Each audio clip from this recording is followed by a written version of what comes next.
Bonjour chers auditeurs. Bienvenue dans ce nouvel épisode de la chaîne Tala.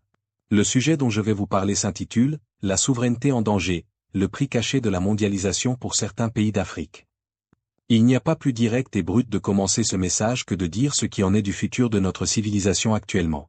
La mondialisation, processus d'interconnexion croissante entre les nations, ne se limite plus uniquement aux échanges économiques et culturels. Elle s'accompagne désormais de la diffusion de normes et de valeurs sociétales portées et imposées par des institutions influentes comme l'Union européenne. Parmi ces valeurs, la liberté de genre et les droits des personnes LGBTQ+ occupent une place prépondérante après le sujet de la démocratie et de la bonne gouvernance dans les discours internationaux. Cependant, cette promotion soulève des inquiétudes intenses, notamment lorsque l'UE conditionne son aide financière ou sa coopération diplomatique à l'adhésion à ces principes, perçus par certains États comme une ingérence dans leurs traditions culturelles et éducatives. Mais aussi, un coup de force, poussant les dirigeants africains à bafouer et fouler des pieds leur souveraineté en violant leurs propres constitutions respectives à l'insu de leur peuple. Dans ce contexte complexe, il est essentiel d'examiner les motivations et les conséquences de ces politiques, afin de comprendre si elles favorisent réellement l'émancipation individuelle ou si elles traduisent une forme de pression normative sous couvert de droits universels et de se poser la question de savoir si cela est occasionné par l'impuissance ou la participation coupable des dirigeants des pays pauvres ou voudrais-je dire, les pays en voie de développement. Ça sera au souverain primaire de chaque pays d'en juger. Tout commence par la Charte des Nations Unies dans ses principes pertinents qui dit dans ses préambules, je cite, « La Charte réaffirme la foi dans les droits fondamentaux de l'homme, dans la dignité et la valeur de la personne humaine, dans l'égalité des droits des hommes et des femmes. » Dans son article 1, l'un des objectifs des Nations Unies est de réaliser la coopération internationale en encourageant le respect des droits de l'homme et des libertés fondamentales pour tous, sans distinction de race, de sexe, de langue ou de religion.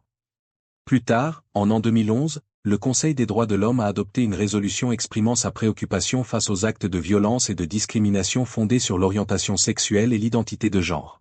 Cette résolution a conduit à la publication d'un rapport détaillant les violations des droits humains subies par les personnes LGBT+, et recommandant des mesures pour y remédier.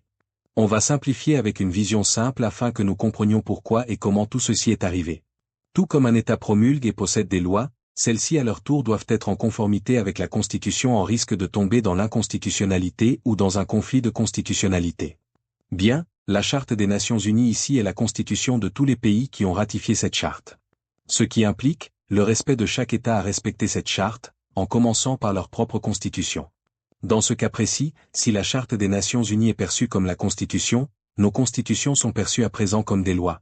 Dans le même cadre, les organisations internationales ou régionales, comme l'ONU, l'Union africaine, l'Union européenne, l'ASEAN, Association des nations de l'Asie du Sud-Est, l'Organisation des États d'Afrique, des Caraïbes et du Pacifique, tous sont sujets aux principes et obligations de la Charte des Nations Unies, toutes sans exception ce qui conduit les États membres de ces organisations à en être des sujets. Cependant, il existe certains territoires et entités qui ne sont pas soumis à la Charte des Nations Unies en raison de leur statut particulier. Mais tant que ces États sont présents dans une des organisations ou entités soumises à la Charte des Nations Unies, cet État devient indirectement sans le vouloir sujet à cette charte. Ceci dit, l'essentiel à comprendre sur l'assujettissement à la Charte des Nations Unies est relevé. Passons aux traités et accords signés.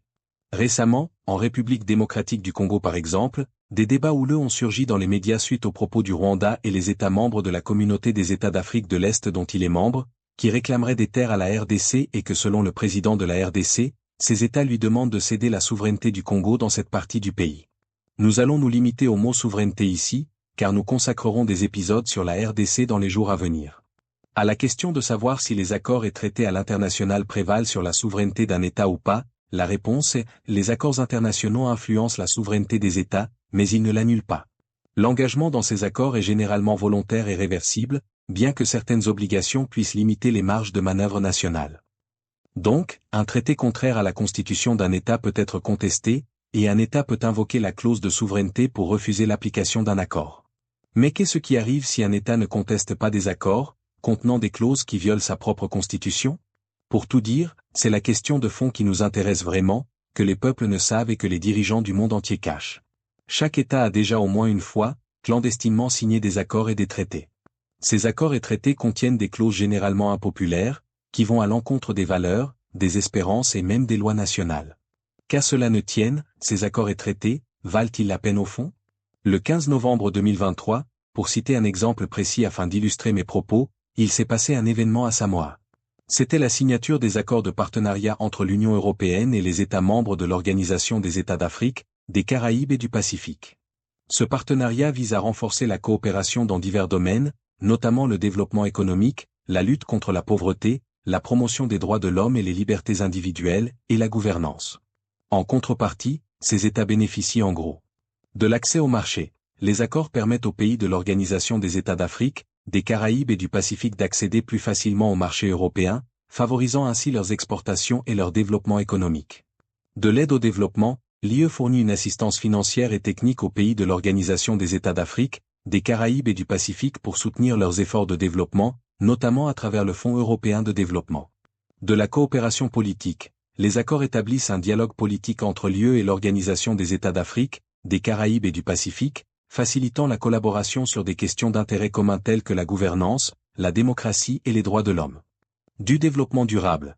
Les partenariats visent à promouvoir des pratiques durables dans les domaines de l'environnement, de l'agriculture et de l'économie, contribuant ainsi à la réalisation des objectifs de développement durable, ODD. J'attire ici une attention sur une des clauses de cet accord.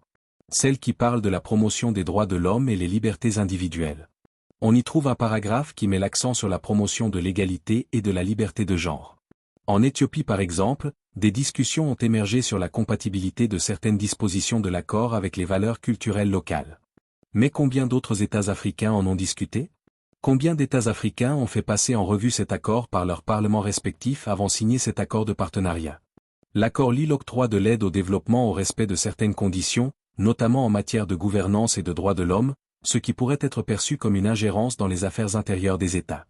Les engagements en matière de lutte contre le changement climatique et de protection de l'environnement peuvent imposer des contraintes supplémentaires aux États africains, notamment en ce qui concerne l'exploitation de leurs ressources naturelles.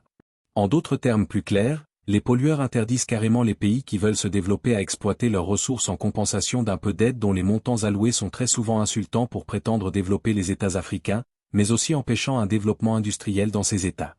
La durée prévue de 20 ans pour cet accord peut être considérée comme contraignante, limitant la flexibilité des États africains à adapter leur politique en fonction de l'évolution de leurs priorités nationales. En conclusion, la mondialisation, bien qu'elle ouvre des opportunités, ne doit pas se faire au détriment de la souveraineté des nations. Les États, et en particulier ceux d'Afrique, doivent être vigilants dans la signature d'accords internationaux. La coopération ne saurait être une excuse pour imposer des normes incompatibles avec les réalités locales. L'avenir repose sur des relations basées sur le respect mutuel, la transparence et une égalité réelle dans les négociations. Ce n'est qu'à ce prix que le développement durable et équitable pourra être garanti pour tous. Question ouverte. Les accords internationaux, outils de développement ou peut-on dire, moyens de domination. Au revoir, je vous donne rendez-vous au prochain épisode.